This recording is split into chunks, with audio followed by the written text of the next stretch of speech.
Here in a direction, there is an opportunity for individuals to give their own contribution. So in informal group, there will be no barriers of communication. There is a proper communication skill, and also they do have a equal knowledge in a group. They can perform effectively and efficiently. The one who is going to convey information is a sender. The one who is going to receive information is a receiver. In a formal organization, they are going to build a team so that they can do work effectively and efficiently.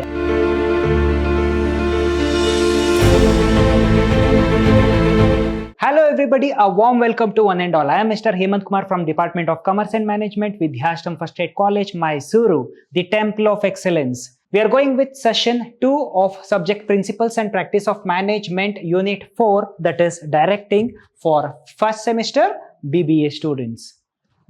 This is the agenda of today's session. We are going with concept of elements of directing and principles of directing. These are the two topics that we are going to cover today. Elements of directing. So there are few elements of directing which is going to influence a proper and effective direction. So the first one is communication. So what is this communication is about? It is nothing but passing a piece of information from one person to another person, where there must be a clarity to that information so that he can perform the work effectively and efficiently, right? Whatever the information that is going to pass in an organization, so it may be from top level, middle level, or supervisory level. So there must be a flow of information from top to bottom and also from the bottom to top in an organization. There must be a clarity. There must be no barriers of the communication. There must be no barriers of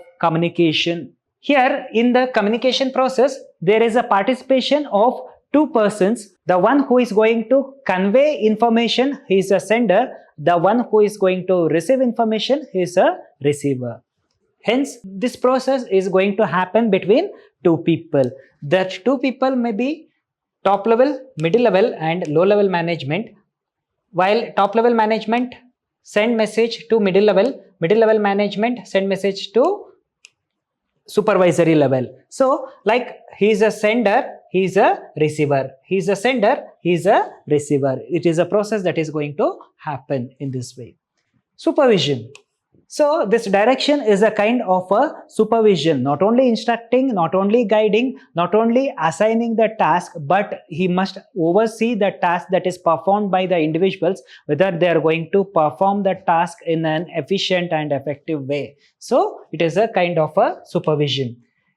And also this direction is a kind of a motivation. So it is an indirect kind of a motivation that is built in mindset of an individual. Means what happens if we give instruction of a work for the individuals, if we instruct all the things for the individual, so they get motivated. Means there are two ways. It's a kind of motivation. So an internal perception is created in the mindset of a subordinates towards work, and they are going to work effectively and efficiently to accomplish organizational objectives. Means while giving the instruction, what happens? It happens in two situations. In situation one, what happens?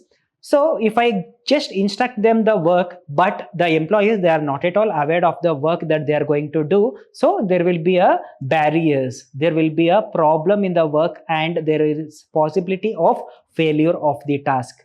And second time what happens? I am going to assign them the task, and also I am going to give them the instruction. I am going with the supervision, and also I am going to teach him that how the specified task is to be performed. Then the employee get motivated to that particular work, and he keep on doing the same thing repeatedly, and one fine day he get expertised by doing the things again and again. It is a way how it is going to happen.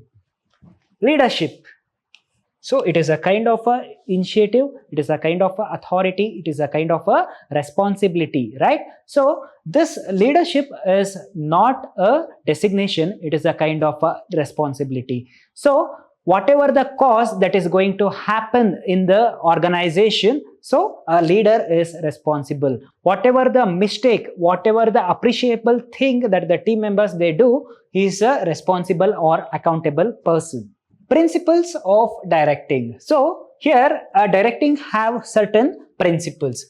Maximum individual contribution. So here in a direction, there is a opportunity for individuals to give their own contribution, so that they are going to assign the task as per their capacities and capabilities, so that they are going to do in their best extent. Harmony of objectives.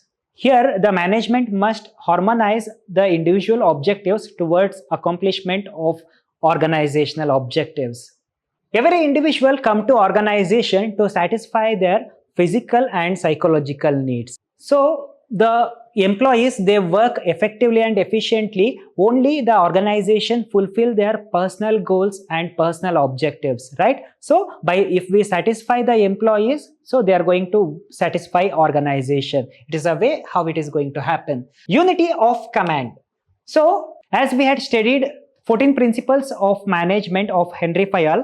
So according to Henry Fayol, unity of command is like one employee, one boss. One employee is answerable only for one boss. He is not answerable for two managers, right? So he is responsible or he is answerable for a single boss, because if there is an instruction from two-way, there may be the confusion in the work whether to follow manager 1 or manager 2, right? So it is going to give a clarity, one employee, one boss.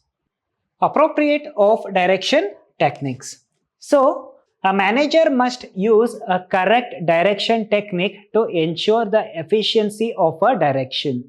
The technique that the manager he use must be suitable for employees, organization, and also subordinates. Managerial communication.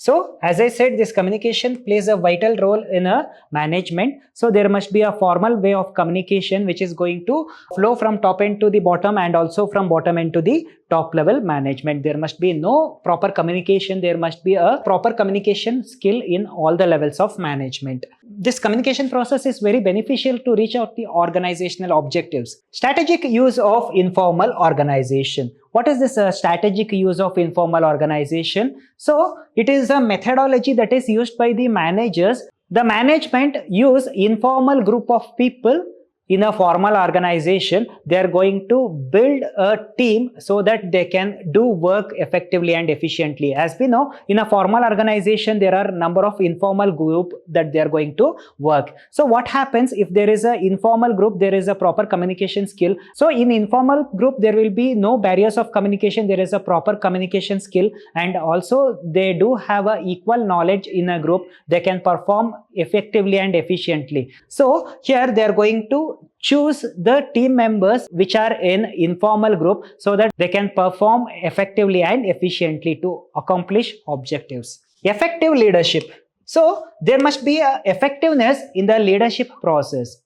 Means there must be effectiveness in a leadership. Means a leader, he is a one who is going to motivate the people, who is going to guide the people, who is going to oversee all the work, and also he is a center of attraction, and also he is a center of inspiration for the team members, right? So he must inspire the people, he must motivate the people to get work done by individuals, right? So it must be effective leadership. So we are going to learn different kinds of leadership in the further sessions. Direct supervision. A team leader, a supervisor, he involves himself directly with the subordinates for the accomplishment of objective, for the accomplishment of the task. So the reason is the task must be performed effectively and efficiently. It is a kind of a training that is given by a superiors to its subordinates. Principles of follow through. So after giving instruction, after assigning task, subordinates get monitored by superiors. A manager must find out whether the subordinates, they are going to perform their work effectively and efficiently, whether they are going to work properly, or if they are going to face any kind of the problem or obstacles in the work environment, they are supposed to sort out the work that is faced by the individuals. That is nothing but principle of follow through.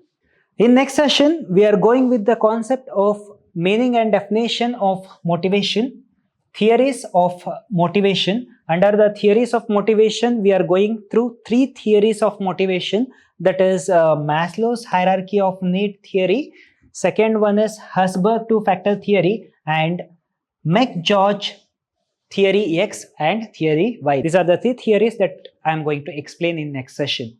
Thank you.